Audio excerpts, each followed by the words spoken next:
Morning, ladies and gentlemen. Welcome to your final assessment practice. You finally survived the year.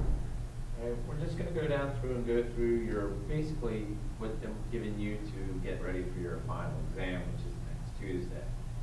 So there are your interest formulas. You don't have to remember, you don't have to put those to memorization, but you're going to need a calculator to do these. So as I work through here, I'm going to pull up my calculator right here on the screen as we work through it.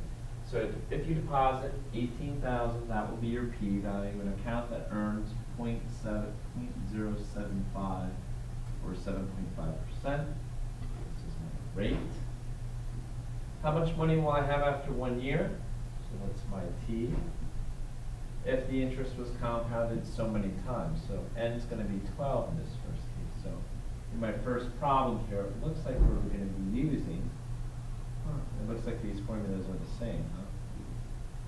So interest compounded per year, doubled up there, so I'm going to have 18,000 times 1 plus, the rate is 0.075, compounded 12 times a year, so this is going to be 12 times 1, because we're putting it away for 1 year. So let's punch this guy in the calculator. Looks like 18,000 times 1 plus 0.075 divided by 12. Close that parenthesis twice. 80, that's raised to the 12th power. So I'm going to have in that account after 1 year $19,397.39. So there's A.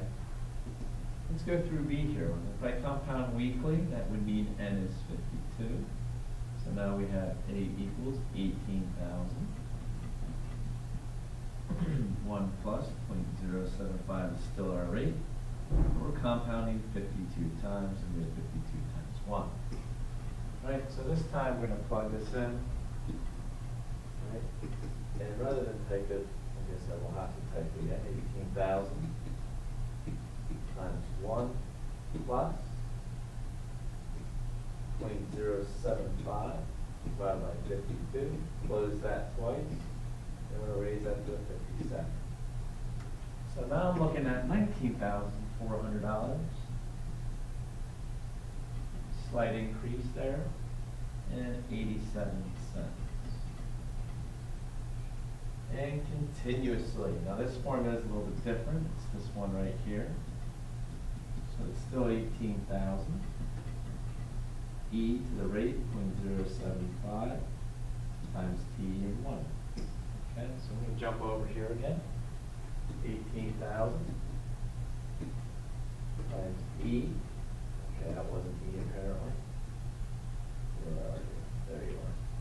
And I'm going to raise that to 0.075 times 1, doesn't change it. So again, a slight increase in money at $19,401 and 91 cents. That's what your payments will be. So there's basically number 1. Let's shift this screen up. Move on to 2 here. That will be 2 and 3. How long will it take the money to double if the interest is compounded continuously? So if I double 18,000, I'm looking at a total of 36,000 for my answer, with my initial investment at 18,000. Compounding continuously would be E, and my rate is going to stay the same at 0.75. So I want to solve that for T here. So first order of business, I'm going to divide by 18,000. It's going to give me 2 equals E 0.75 T. How do you get rid of E on both sides? Well, E, multiply both sides by ln. So what's going to happen here is I'm going to take ln of 2, and that's going to be equal to 0.075 T. So then I divide this by 0.075, and that's going to tell me what T is. So again, I have to pull out my calculator here. I can't do that in my head. ln of 2 divided by 0.075. Okay, and there it is.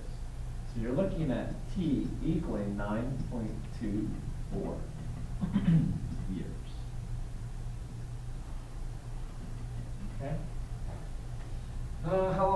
money to triple if the interest is compounded continuously. So we're using the same equation, but this time I'm going to be using, let's see, 54,000 as my baseline as I'm finishing. So that would be triple of 18,000. And it's basically the same idea as before. So I'm going to divide by 18,000. Divide by 18,000. This is going to give me 3 equals E, 0.075t. Multiply by ln to cancel the E out. So I have ln of 3 equals 0.075t. So then I divide by 0.075. Okay. So let's plug this in now. Natural log of 3 divided by 0.075. Looking at 14 years. Let me read that back up. Then commit it to memory. So we're looking at t equaling, what is it, 14.65 years?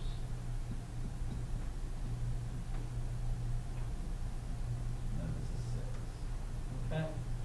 So there's your first page. I'm going to delete this, keep moving on to the second page here. See what we got back here on the back, if I can get there. Okay, so here's the top of page 2. We're going to see you're cooking alicha, not really sure what that is, an Ethiopian stew. When you take it off the stove, the temperature is 212 degrees. The room temperature is 70 degrees, and the cooling rate of the stew is R is 0.046. Newton's law of cooling is such. Describe the way the initial temperature TO, TO of the object adjusts, the ambient room temperature TR. Now remember, this is up here twice because it seems like everything's getting repeated. So this really isn't here twice.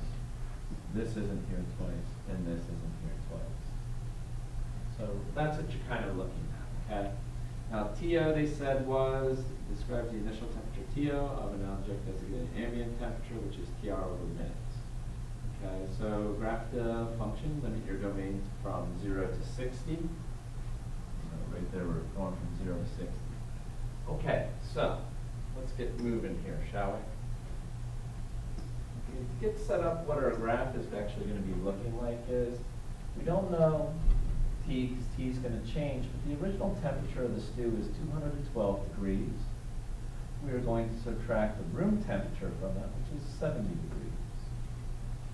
We have E, so negative R. Now remember, R is 0.046 times time plus room temperature. So that's basically what we're going to graph. Okay, this is a 10 by 10 grid. So we're going to make this 0, 10, 20, 30, 40, 50, and 60. Now, as far as temperature goes, it's going to have to probably go up to, say, 212. So maybe I should make this, I don't know, going down to 70, so I'll make 70 here, 90, 110, 130, 150, 170, 190, 210, 230. So that way I know all my temperatures will be taken into account. Now, let's plug in our equation here. So I have 212 minus 70, which I can do basically in my head here. What is that? 142 times E. Let's see here. And we got negative 0.046 T, which will be X. Close that up. That's my exponent plus 70 on the end. So I'm not even going to bother graphing this because I know my X max needs to go out to at least 65, which is actually 60. I think my scale is 10. I'm going to make my max temp, let's say 220, because I know I'm going to be at least at a starting temperature of 212. So there's my graph. Okay, so let's start from the beginning. At 0 on 212. Let's jump. I'm going to change the rate of my table to every 10 so I don't have to keep clicking. Okay. So at 10, we're at 159, which is about here. At 20, I'm at 126. Which is about, actually a little higher than that, isn't it? About here. At 30, I'm at 105. At 40, I'm at 92. At 50, I'm at 84. And at 60, I'm at 78 degrees. So pi right on there. So my graph is going to be keep leveling out till we hit the 7. Okay, so I'm going to pause here. I'll pick up here in a second. Okay, to answer the second question here, to find out how long it will take the student to hit 100 degrees, put 100 degrees. N for t, this is going to be equal to 212 minus 70. This is e to the negative 0.046 t. So I'm going to subtract 70 from 100. I'm going to get 30 here. 212 minus 70 is 142. This is e to the negative 0.046 t then. I'm going to divide this by 142. Okay, so I'm going to have e to the negative 0.046 t equals 30 over 142, which I can reduce. I'll use a calculator then. But right now I'm going to multiply both sides by a natural log.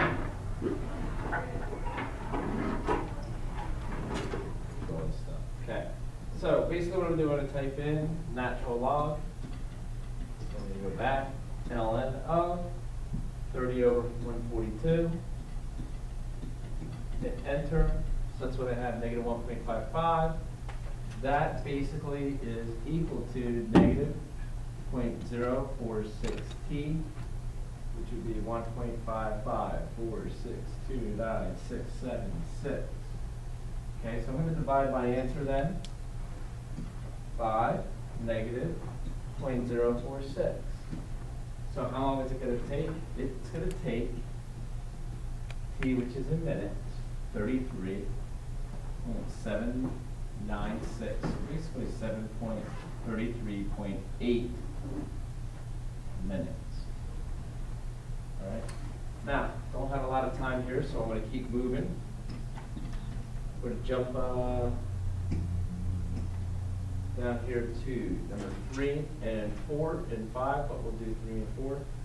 What is the asymptote of t? Well, it was t equals, what was that, 142 times e to the negative 0.046 t plus 70. So this is a growth or decay model. So my asymptote here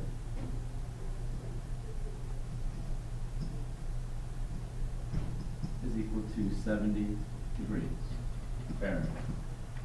What does it represent in context of the problem? Room temperature. The minimum that I could get to.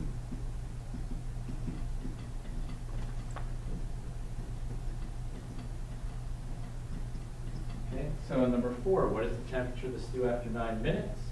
Basically, all I have to do is say, okay, got 142, e to the negative 0.046 times 9 plus 70.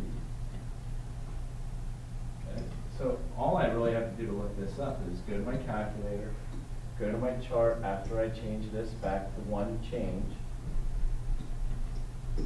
So at 9 minutes, I'm looking at 163. So 9 minutes, I'm looking at 163.86. At 18 minutes, I'm going to be looking at 132.04. And finally, at 27 minutes,